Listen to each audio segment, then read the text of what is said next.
Good afternoon to you all and happy Friday. Happy July Friday. How are you doing? I hope that you are all well. Hello. Greetings to you from a very hot Dubai, and I understand that those of you that are watching in the UK, you are also having very hot weather, so we're all sweltering. How are you enjoying the sunshine? Hello, thank you for joining. Do let me know where in the world you are. I am coming to you live from Dubai. Do tell me where you are and how you are. Do give me a wave, give me a thumbs up. Hello. How is your family? How's your business? How is your team? Thank you for joining me today on this happy Friday. Have you had a good week? I hope that you have. Or maybe you've been out enjoying the sunshine. What have you got planned for the weekend? Do let me know. What have you been working on this week? Has it been a good one? Thank you to all of you that have been referring friends or colleagues to me. Hello. Lots of referrals. Thank you so much, whether for one-to-one coaching or work with their teams or indeed to be interviewed for my book. I've had some really great interviews, so I really do appreciate all of the referrals that you are sending to me.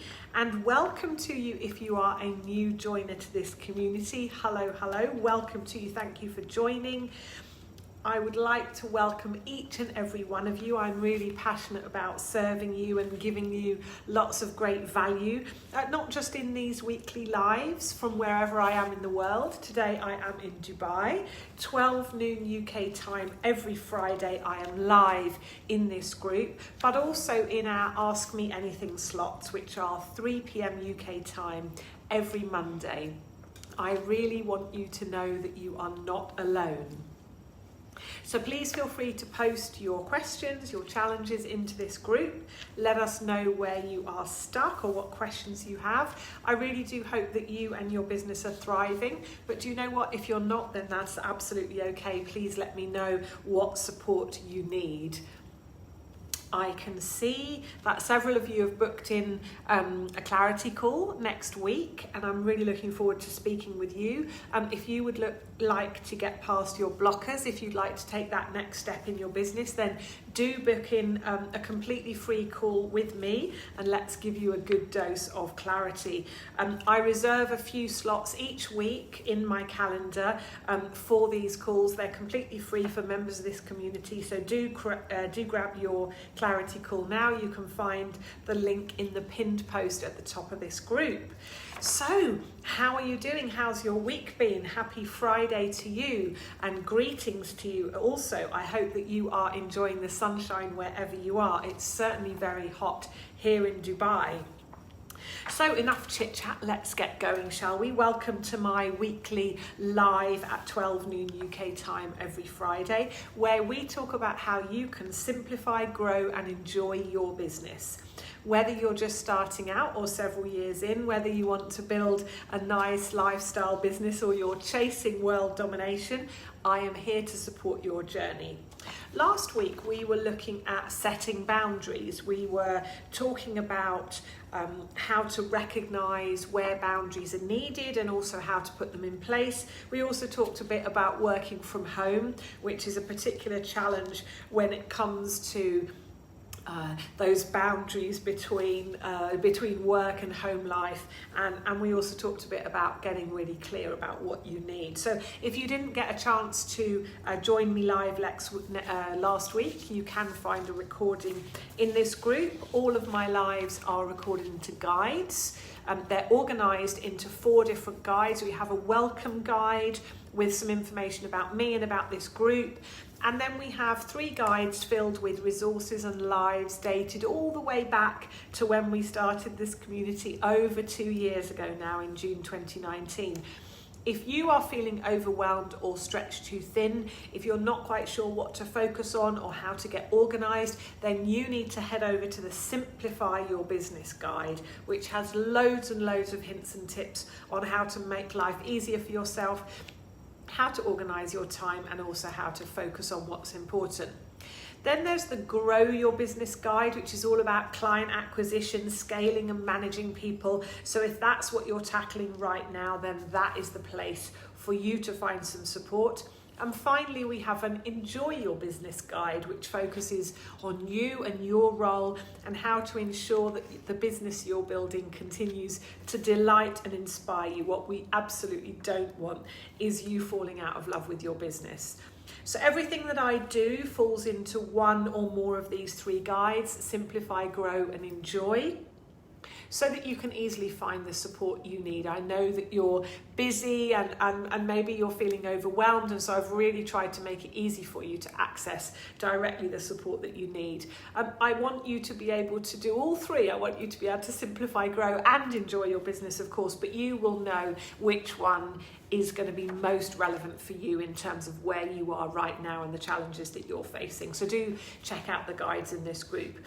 As you know, I tend to take my cues from you in terms of what would be helpful for me to cover during these lives. Sometimes maybe I'll read about something, or I'll reflect on a past experience and take the learnings from that to share with you. And often I share things from my book or what I'm working with my clients on, but most often these lives come from conversations, questions, and also lots of requests that I get in this community, from this community. So do let me know, where are you stuck? What questions do you have? What challenges are you facing?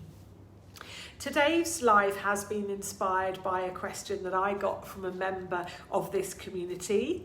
Hello, you know who you are if you're watching. Today we are talking, of course, about how to manage your customers. You put a huge amount of effort into doing your research, understanding your market, getting your messaging right. Then, of course, there's the whole sales process, all the questions and negotiations. And by the time you sign up a new client, you absolutely want it to work. Of course you do. Your clients pay you for your products and services. Without them, you have no income, you have no business, you have no team. But having said all of that, how do you ensure that you're not dancing to their every whim, that they don't take over your life? How do you serve your customers in ways that still work for you and for your business? As always, today's live is practical and simple. It's designed to give you some things to think about, but also some action that you can take today. Sound good? Let's get started, shall we? So customers are the lifeblood of every business. Everybody knows that no business can exist if it did not take care of its customers. But managing your customers is just as important as managing suppliers or members of your team. And if you're not careful, they can end up causing you unneeded stress and consuming a lot of your valuable time. So today, building on the boundaries work that we did last week, I want to share with you some rules, my 9 rules, in fact, for managing customers. They will help you focus on being clear, and also they will make dealing with customers a lot easier. So let's get into those. Rule number 1, we start with the fact that the most important thing is to be honest with yourself, and that requires self-reflection. And so rule number 1 is evaluate what's not working. You need to analyze what isn't really working for you and your business. You need to spend some time thinking about how things are today and how you would ideally like them to be. Really evaluate what isn't working. What is it about your current process that isn't how you'd like it to be? And don't get hung up on, oh, well, that's just the way it is. Get really clear about, in an ideal world, how you would like it to be. And really get clear about what specifically isn't working about the current situation with particular clients. Once you've got really clear about what isn't working and how you would like it to be, that is really where you need to focus your energy first. Whilst, of course, you might end up changing multiple things, you'll see the most impact by changing what isn't working. Yeah, so really pinpoint those things that are not working. Okay, next. When are you off the clock? It isn't healthy to be available to your clients 24/7. So decide what your on hours are going to be. Decide when you're going to be available. Then draft an email out to your clients informing them of that, informing them of your on hours, of your working hours. You can assure them, of course, that they can email you whenever a question pops up, but you won't be answering it until you are back online, until you're back in the office or till you're back in your working hours. In this email, also limit calls and texts to your available hours. So you can email me anytime you like, but I will answer within these hours, and I will call you within these hours, or I will answer calls or messages within these hours.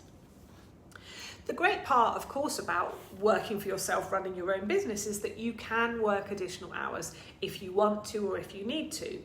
You may end up working one weekend when you're slammed. It happens to all of us, okay? And that's totally okay, right? You just don't want your clients to expect you to be accessible to them all of the time. That's not a healthy way to have any kind of relationship with your clients. So if you send them an email detailing your on hours, your working hours, it really does mean that you then take a huge step in terms of establishing boundaries with your customers, managing your customers. And by putting that in writing, it just formalizes it. You can be very nice about it, but it's about being clear. Most clients will totally understand, of course they will. If you have one that doesn't, then it may take a little bit of extra time to kind of wean them away from you constantly being available. You might have to spend a little bit of extra time assuring this type of client that it will be okay, that you haven't forgotten about them, and that you absolutely are going to finish the project on time. They will eventually get used to the fact that you have particular hours, working hours, that you have defined. I have one client who puts her out of office on every weekend, over the weekend. And so if you send her an email over the weekend, you get a nice message saying, "Hello, I'm not working until Monday. Your email will be responded to then." Which is very nice and polite, very, very clear. So that is number 2, have really clear working hours, which very much links into number 3, rule number 3.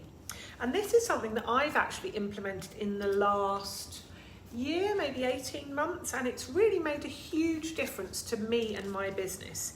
And that is setting emails to send during working hours. Only send emails during your working hours, but that doesn't mean necessarily that you need to write them during working hours. You can just set your emails to send later. And I know this sounds like a really simple thing, but I've certainly found psychologically it's really great if you're kind of clearing the decks and you have your own working rhythm. Maybe sometimes I might do an hour or so and clear my emails over the weekend, or maybe late one evening or something, but you don't necessarily want to sort of set that expectation with your clients. So you can just set them to send at a particular time during working hours. And it's really useful, particularly for your clients, for those clients that you might be trying to educate in terms of when you are available. It just kind of sets the right tone. So if that's not something you already do, then I would definitely encourage you to look into that. And because some clients, if they get an email from you late at night or at the weekend, they might interpret that as you kind of putting in extra effort and a little bit of extra time for them. But others are going to interpret that as an invitation to contact you whenever they want and expect a response from you. And that's what we don't want. Yeah, we don't want your clients expecting a response from you all hours 24/7. Not healthy. Number 4, rule number 4, take some time for yourself. All work and no play is an absolute recipe for burnout, and we've talked about that a lot, haven't we? If you're always working, then you don't have any time for ensuring that your own needs are met, which is super important. How can you look after your clients, your team, your suppliers, everybody around you that wants a piece of you? How can you possibly look after them if you're not looking after yourself? The problem is if you are not meeting your own needs, then those difficult clients where you maybe haven't quite set the boundaries, they're even harder to manage, if you like. Those people that are constantly overstepping. They're even harder to handle, let's say, with a bit of kind of tact and diplomacy and a bit of grace.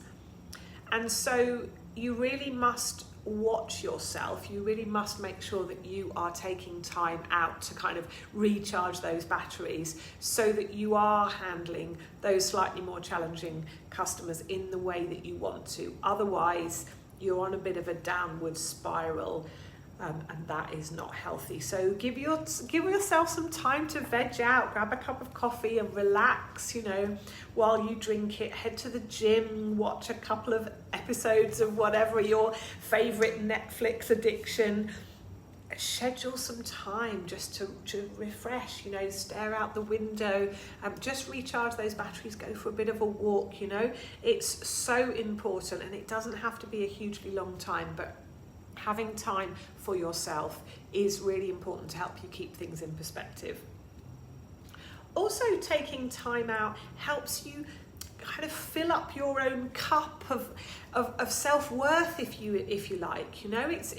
It's important to recognize that you're a valuable person, and you can only do that if you make time to meet your own needs and not just be running after everybody else all the time. And once you kind of reinforce, you fill up that cup of self-worth, if you like, that will make it easier for you to understand that you don't have to be available for every whim of your clients. Of course you want to give them amazing customer service, but that doesn't mean that every time they say jump, you respond how high. You have a right to establish boundaries, and that is what we're talking about. So rule number 4 was take time out for yourself, for sure. Number 5, sometimes clients don't overstep the mark, they don't overstep the boundary right away. Often it's a simple request here or an urgent upgrade thrown in there, but all of these little requests add up, and before you know it, you're doing much more than what you agreed to do, than what it's written in your contract or your email or however it is that you negotiated, without getting any additional compensation. Scope creep is real, it really is, so you must be on the lookout for it. You need to make sure that you've clearly defined the details of whatever project it is that you're doing for your client. And you need to get them to agree. So sometimes you might have a contract in place, depending on what industry you're in. Sometimes it will be an email, but you need to formalize it. You need to get it in writing, and you need to get agreement from your client before you start. And it needs to talk about the scope of your work. And so then when requests come up that aren't part of that original agreement, then you need to decide if it's something that you want to allow, or that you'll need to charge a little bit more for. And the unfortunate truth is that the line between offering excellent customer service and being taken advantage of is often quite blurry. You need to pinpoint what your sort of personal line is, where your personal line is, and what's okay and what isn't okay. And you need to make that decision for you and for your business. So number 5 was be aware of scope creep. And number 6 is all around setting expectations. Most pushy clients simply don't realise actually that they're being pushy or that they're overstepping those boundaries. And this is especially true if you've let them do so in the past and you're trying to make a change with an existing client. If you've always responded to every request within minutes, then they're going to expect that to continue until you put an end to it. And that is why communication is really, really essential. Talk to your clients about your expectations and your need for personal time. Talk to them about your working hours. Address concerns about scope creep before you get frustrated, so that you can do it in a rational, unemotional, adult kind of way, logical kind of way.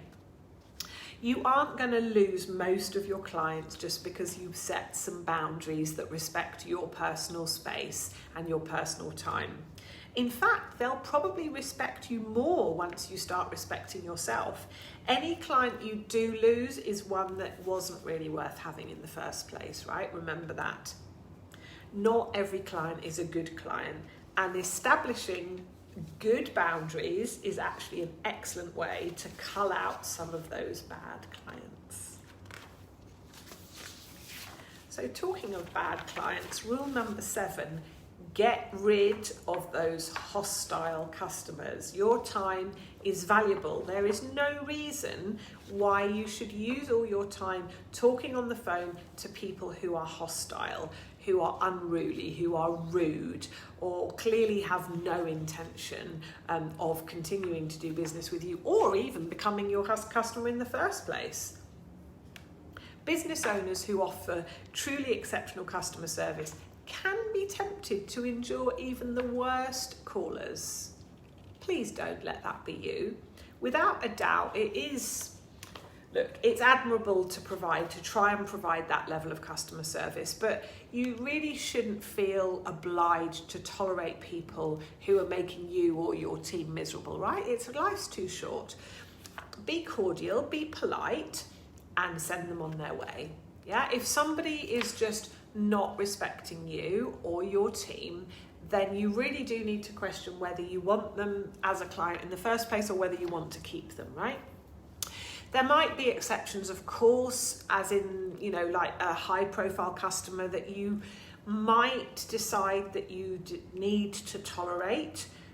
Of course, it's up to you how much you're willing to endure to secure a client or to secure a deal. Of course, it's up to you. But remember that if you allow somebody to treat you like that, you're kind of giving them permission for them to continue treating you like that. So, get rid of hostile clients or potential clients. Rule number 8, beware the ones who just want to talk. So in addition to those people that are very, very hostile and quite frankly just rude, there are also those that just want lots and lots of free information without any plans to buy from you.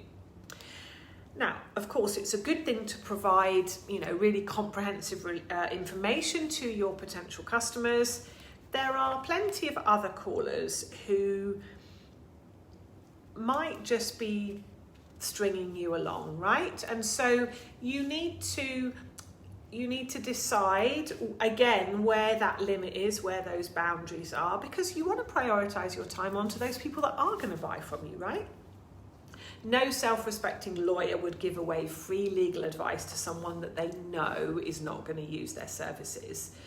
And you don't have to maybe be as unforgiving as that smart lawyer, but you do need to cut people off if they're just always calling you and never buying, right? It's a balancing act. Of course you want to serve people. I will talk to people. I will have a free clarity call with any of you without any strings attached. Of course I will. I want to help you. I want to support you. But ultimately, you can't get free coaching forever for free. And so if you keep calling, I will suggest to you that you might want to become a client. You don't want to develop a reputation for being a tyrant, of course you don't, but you need to be a bit pragmatic and sensible about your boundaries. You don't want to alienate people, but anybody having a call, anybody kind of sensible, it expects to operate within a reasonable structure, and that's all I'm talking about, is just decide what you think is reasonable and stick to it. And be consistent. Don't be afraid to maintain consistent standards. Tell people this is how I operate. I'll do one free call and then I'll start charging you or whatever it might be. As long as you're showing respect for your potential customers and you're taking care of them, then they will respect the fact that you run things on your terms, right? Ultimately, it is your business and you need to run it on your terms. And of course, that kind of a customer, the kind of customer that respects you for running things on your terms, is of course the kind of customer you want. Which brings me on to my 9th rule. Get really clear in your head about your perfect ideal customer. Many of us don't really bother doing this, simply taking whoever comes our way, but the more clear you can get, the better. The real magic, and I've shared this with you before, is that the clearer you get, the more likely you are to attract exactly who you'd ideally like to work with. So who is your current best client? The one that you and your team love working with? What makes them that best client? Is it the way that they behave? Is it the problem that you solve for them? Or are they maybe the most profitable? Do they pay you the most money? What makes them the best client? How did they find you? How did you get introduced? Get really clear on everything about them, how you interact with each other, and what makes the relationship work. And then, of course, you can start thinking about how to find more of them. So those were my 9 rules for managing customers. Number 1, evaluate what's not working. Number 2, have clear working hours. Number 3, send your emails during those working hours. Number 4, take time out for yourself. Number 5, beware of scope creep. Number 6, set clear expectations. Number 7, get rid of hostile clients or potential clients, and beware the ones who just like to talk. That's number 9. That's number 8. And number 9, get clear on your ideal customer. So what do you think? What's resonating most with you? What questions do you have about managing your customers? Do let me know in the comments. And tell me, what is your next step in your life, in your business? What do you need to make you feel more confident? Do book in a clarity call with me and let's get you moving past whatever is blocking your progress and on to that next challenge. Before I close up for today, I do want to give you some steps, some concrete things that I suggest you do as a result of today's live. Okay, firstly, thinking about your current customers. What's working and what's not? Just take a bit of time to think about that. Think through your current customers, the ones that you're currently serving. What's working about those relationships and what's not working? What would you ideally like to change? Next, what can you put in place to set better expectations with those troublesome customers? And how can you avoid finding yourself in these types of situations again? What does an ideal customer for you look like? What are their characteristics? How did they find you? How does it work? What makes them your perfect customer? And thirdly, you know what's coming. Take some action, put some boundaries in place, whether it's defining your working hours, whether it's applying delayed send on those emails, or even saying goodbye to some customers where it's really not working. Please do let me know how you get on with this, and let me know if you'd like any support or you want to talk through any of this with me. I'm going to close today's live with 2 quotes about managing your customers. My first quote comes from the American author Jeffrey Gitomer. Customer satisfaction is worthless. Customer loyalty is priceless. And the second one is from Marley Matcher, the CEO of Party Goddess.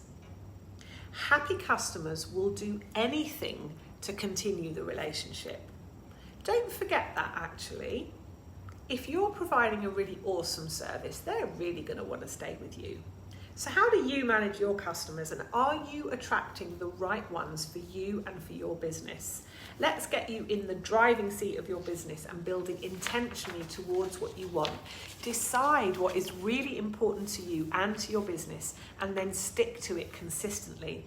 Building a business is tough. It can be a really long, hard road. So make sure that you are building something that's really meaningful to you, that will sustain you through those tough times. Be really intentional. Say no to those things that don't serve you and the goal that you want to achieve. And as I pass back over to you, as I do every week, that's really what I want you to take from today. What is the outcome that you're seeking? What is the result? What is the goal that you are looking for, that you're chasing? Put your energy into getting really clear about that. But allow yourself to do things your very own way. Yes, of course, you can learn from me, you can learn from others, but when you synthesize all of that learning, when you bring it inside of you, what comes out, what emerges, must be congruent with you. It must work for you. If you want to build if you want to chase world domination, then go for it. That's fantastic. But if you just want to do your thing, that is absolutely fine too. Focus on listening to yourself and ask yourself, what do you need to spend more time in your flow? And don't forget that the opposite of flow is friction. And so if things aren't really working, if they're not really going the way you need them to go, then take a step back and focus on getting some clarity. Get some objective input, hire the services of a business coach, give me a call, take some time to look at what you're doing and where an easier path would start from and lead to. Ask yourself, what would a business that really works for me look like? What would that look like? Do let me know your thoughts and questions on this or any other topic relating to how to simplify, grow and enjoy your business. What area of business would you like me to speak about next? Do let me know. Also, who do you know who could benefit from joining this community or from having a conversation with me? If you haven't already claimed your free copy of my first book, The Real Entrepreneur, then go to therealentrepreneur.book.com. And if you prefer an Audible or Kindle version, then you can find those on Amazon. Do check out the energy section of my book for much more on managing your customers. Get the foundations right and you can build from there. I do hope that you have a lovely weekend, whatever you are doing and whoever you're doing it with. I wish you a happy and peaceful time. If you're in the UK, I hope you enjoy the sunshine this weekend. And wherever you are in the world, as always, if you want to talk, then you know where I am. Please remember to be where you are in the journey. You don't need to know it all, and you definitely don't have to do it all. Take care, stay safe, and do keep in touch. Bye for now. Have a lovely weekend.